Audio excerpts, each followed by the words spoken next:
Two my channel day with Madhu. জানি অনেক দিন বাদে আমি একটা বড় ব্লগ দিচ্ছি। তো এখন আমি রেডি হয়ে গেছি, যাচ্ছি পেছনেরই একটা বাড়িতে। আমাদের সকলের নিমন্ত্রণ রয়েছে। এই যে আমার বুনু ওইখানে একজন বসে রয়েছে, ওকে দেখা যাচ্ছে না দেও। তো আমাদের সকল নিমন্ত্রণ রয়েছে। ওই ঠাম্মাটা আসলে বৈষ্ণব, ওনার বাড়ি আমাদের বালক ভোজন নিমন্ত্রণ রয়েছে, প্রত্যেক বছরই নিমন্ত্রণ করে। তো এই বছরও করেছে, তাই এখন আমরা যাচ্ছি। আর রাত্রিবেলাতেও কিন্তু আমাদের একটা ইনভিটেশন রয়েছে, কিন্তু সেটা কোথায় আমি একটু পরে বলবো। তার জন্য পুরো ব্লগটা তোমাদের দেখতে হবে, তো চলো দেখতে থাকো। তো গাইজ আমরা এখন বেরিয়ে পড়েছি। আর এই যে দিদিও আসছে, কারণ দিদির ওটা বান্ধবী, ঠিক আছে, বান্ধবীকে তো আগে নিমন্ত্রণ করবে, তাই জন্য দিদি যাচ্ছে আমার সাথে। আর সামনে অনেক বাচ্চা কাচ্চারাও রয়েছে, এখন যাচ্ছে যে ওরা এখন যাচ্ছে সামনে, আর পেছনে যে দিদি রয়েছে। তো গাইজ আমার এখন খাওয়া শেষ, সমস্ত কিছু আমার পাতে রয়েছে। এখানে এখন বৃষ্টি খাচ্ছে, আরেক কুত্তি খাবে বলছে। তো গাইজ আমাদের খাওয়া দাওয়া হয়ে গেছে, এখন আমরা যাচ্ছি বাড়ি। আমার হাত এখন এই চমে কোনো ধুইনি। আয় বুনু, তার মধ্যে বৃষ্টি ফেলে দিয়েছে আমার জামাই মাছের ঝোল, ঠিক আছে। এখন বাড়ি গিয়ে আমাকে মিষ্টি রস ফেলেছে, আমাকে এখন বাড়ি গিয়ে এই জামাটাকে বৃষ্টি এখন কেচে দেবে। বৃষ্টি বললো ওদের বাড়ি দিয়ে আসতে। তো গাইজ আমি বাড়ি চলে এসেছি, আর এখন একটু শোবো, শুয়ে টুয়ে নিয়ে 5টা সাড়ে 5টা দিয়ে রেডি হবো, তারপর যাবো। আরে গাড়ি ওরকম বলে 1 ঘন্টা লেটে আসে, তো তারপরে কথা হচ্ছে, ঠিক আছে। Hello hello hello. তো বলেছিলাম কোথাও একটা যাবো, তার জন্য রেডি হচ্ছি, দেখতে পাচ্ছ। তো রেডি হয়ে গেছি আমি, কিন্তু যার আগে রেডি হওয়ার কথা, মানে আমার মেজো কাকা, তারই হয়নি, মানে ছেলে, অথচ আগে রেডি হয়নি। অবাক কাণ্ড না। আমি কাকিমা আর মাসির বাড়ি যাচ্ছি। তো যেটা বলছিলাম, আমি বুনু, ছোট কাকিমা আর মেজো কাকা যাচ্ছি। থাকবো না, চলে আসবো। এই যে বুনু রেডি হয়ে গেছে। কেমন লাগছে আমাদেরকে অবশ্যই কমেন্ট করে জানাও, ঠিক আছে। আমি একটু ঘরে গেছিলাম, ঘরে গিয়ে এবার টিপটা পরে আসলাম। আমাকে টিপটা পরে ভালো লাগছে নাকি টিপটা খুলে ভালো লাগছে আমার কমেন্ট করে আমাকে জানাও। আমার ভালো লাগছে তোমার টিপটা পরে, দেখি মা বলে দিয়েছে ভালো লাগছে, তার মানে ভালো লাগছে, ঠিক আছে। চলে গেলাম, চলো দেখা হচ্ছে। এই পাতাটা একটু ব্যাগে রাখতো। টাটা টাটা মা, টাটা। গাড়ি এসে গেছে, আর এদের সাথে দেখা হয়ে গেছে। একটু টাটা করে দাও আমাকে সবাই তোমরা। আর এই যে আমাদের গাড়িও চলে এসেছে, এখন আমরা গাড়িতে উঠবো আর চলে যাবো। বাকি ব্লগটা ওখানে গিয়ে হচ্ছে, ঠিক আছে। Few moments later.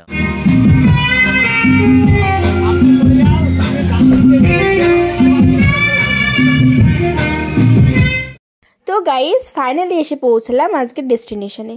তোমাদের একবার জানিয়ে রাখি কী সূত্রে আমাদের নিমন্ত্রণ ছিল। আসলে আমার মেজো কাকিমার বোনের মেয়ের বার্থডে ছিল। সাজানোটা তো সুন্দর হয়েছিল, সেটা নিয়ে কোনো কথা হবে না। তবে আমার চোখ কিন্তু আগে গেছিলো স্টলসগুলোর ওপরে, মানে বাঁদিকে যে কর্নারটা ছিল। তো ফার্স্টে গিয়ে আমি একটু কফি নিয়ে চলে এসেছিলাম, বেশ বসে বসে খাচ্ছিলাম কফি। কিন্তু অমনি আমাদের ডাক পড়লো একটু সাজিয়ে দেওয়ার জন্য, কারণ যিনি পার্লার থেকে সাজাতে এসেছিলেন তিনি খালি মাসিকে ছাড়া আর কাউকে সাজিয়ে দেয়নি। সেই জন্য আমাকে আর বুনুকে বলছিল যে সবাই একটু শাড়ি পরিয়ে দে, একটু মেকআপ করে দে। তো আমরা তাই করছিলাম, গিয়ে 1 ঘন্টা খালি আমরা লোকজনদের সাজিয়েই গেছি। আর সাজানোর মধ্যে মেশো আবার মিনি সিঙ্গারা নিয়ে হাজির হয়েছিল, যেটা খেতে খেতে বেশ এনজয় করে সবাইকে সাজানো কমপ্লিট করালাম। আর তারপর এসে দেখি এখানে চলছে ফটোশ্যুট। আর এখন তো বন্যির একদম পাল্লা ভারী, মানে যে যখন আসছে খালি ওর সাথে ফটো তুলবে। আর আমার হাত খুব কম জনে খালি দেখেছে, কারণ আমি যখনই যাচ্ছিলাম তখনই স্টলস থেকে কিছু না কিছু নিয়ে এসে বসে বসে খাচ্ছিলাম। তো ভাবলাম অনেক খাওয়া দাওয়া হয়ে গেছে, চলো এবার একটু ফটো তুলে নিই। আমার বিয়ের অনুষ্ঠান খাবে না, জোকসা পার্ট বাদ দাও। তো এরপরে চলে এসেছিলাম ফুচকা খেতে, কারণ আমাকে মাসি অনেকক্ষণ ধরে বলছিল চ ফুচকা খেয়ে আসি। তো আমিও ভাবলাম যে হ্যাঁ যাই, ফুচকাটা খেয়ে আসি। আর এখানে মিকি মাউস আর ডোরেমনকে নিয়ে আসা হয়েছিল বাচ্চাদের এন্টারটেন করার জন্য। তো এসে আমার সাথে একটু হ্যান্ডশেক করে নিল। আর আমাকে একটা না কার্ড দিয়েছিল ওরা, তোমরা যদি কেউ মানে জন্মদিন বা বিয়ের জন্য বুক করতে চাও এর সাথে কন্ট্যাক্ট করতে পারো। তবে স্পার্কেলটা না জ্বলার কারণে খালি কেকটা কাটতে হয়েছিল বন্নিকে। তো তারপর শুরু হলো কেক কাটা।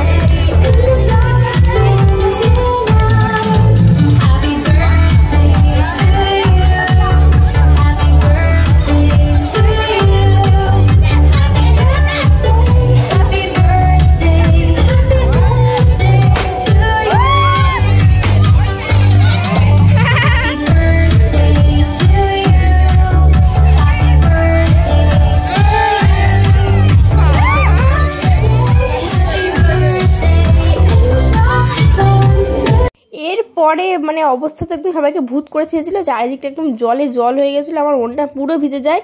আর ক্যামেরার অবস্থা তো বাদই দাও, দেখো একবার মানে আমার মুখটা পুরো ঘোলাটে হয়ে গেছে। আমার ক্যামেরার কি হলো, আমি তখন ভাবছি এ কী হয়ে গেল, মানে মুছছি তাও ঠিক হচ্ছে না। আর ওই যে বলেছিলাম না আমার হাত কেউ কোনো সময় খালি দেখতে পারবে না, দেখো এখানেও কিন্তু আমি মিনি সিঙ্গারা নিয়ে বসে পড়েছি। তো আমি সিঙ্গারা খেতে খেতে দেখছিলাম যে ওখানকারই মানে লোকাল কয়েকজন লোক গান গাইছিল, তো সেটার একটা ক্লিপ তুলেছি, তোমরা দেখো।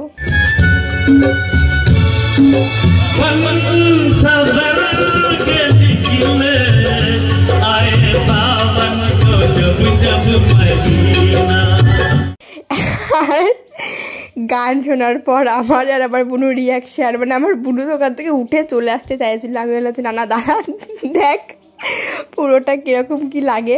তবে আমরা হাসাহাসি করছিলাম ঠিকই, কিন্তু ওখানকার মানুষজন আত্মীয় স্বজনগুলো কিন্তু মোটেও হাসাহাসি করছিল না, সবাই বেশ অ্যাপ্রিসিয়েটই করছিল।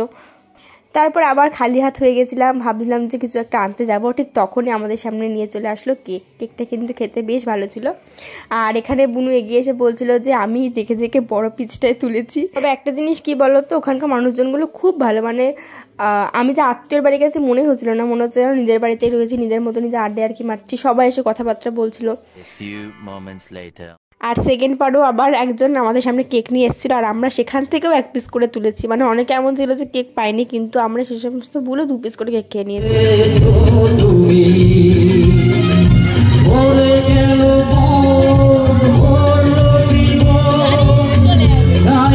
একজন আরেক রকম গান শুনতে শুনতে আমরা চলে আসলাম খেতে। তো প্রথমে দিয়েছিল কড়াইশুঁটির কচুরি আর চানা মশলা, তারপরে দিয়েছিল ভাত ডাল বেগুনি। আর আমরা তাড়াতাড়ি খেতে বসেছিলাম বলে দেখো পেছনে কিন্তু পুরো ব্যাচ ফাঁকা। ব্যাস তারপর চলে আসলো আজকের বিশেষ আকর্ষণ, মানে বিরিয়ানি আর মাটন কষা, যেটার জন্য আমাদের খেতে বসা।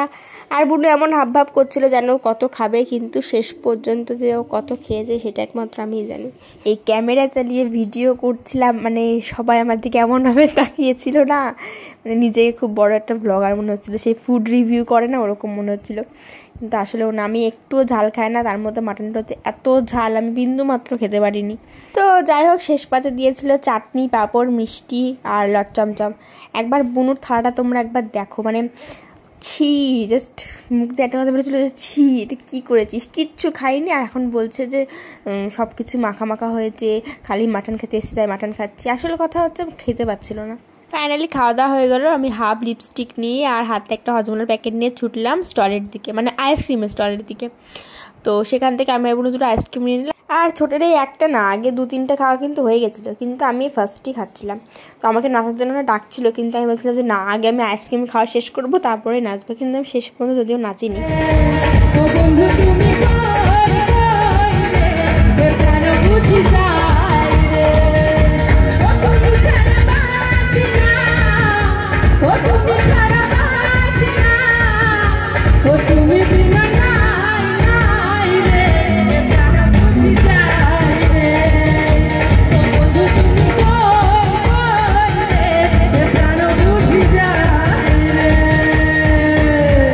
নাচা গানা হলো, এবার বাড়ি যাওয়ার পালা। খাওয়া দাওয়া হয়ে গেছিলো 9টার মধ্যে, কিন্তু বেরিয়েছে ওখান থেকে প্রায় 10টা সাড়ে 10টা, বাড়ি আসতে আসতে বেঁচে গেছিলো 11:30। তো গাইস ফাইনালি আমি বাড়ি পৌঁছে গেছি। আর বাড়ি পৌঁছে ভাবলাম যে একটু নিশ্চিন্ত ঘুমাবো, কিন্তু দেখো ওকে ও হচ্ছে এখন সোনার সংসার অ্যাওয়ার্ড দেখবে টিভিতে। এখন 12:20 অবধি 12:30 অবধি হবে, সেটা এখন দেখবে, তারপরে শোবে। ও যখন ঘুমানোর ঘুমা, কিন্তু আমি শুয়ে পড়ি, ঠিক আছে? তো তোমাদের আজকের ব্লগটা কেমন লাগলো অবশ্যই কমেন্ট করে জানিও। দেখা হচ্ছে অন্য একটা ব্লগ নিয়ে, ততক্ষণের জন্য টাটা।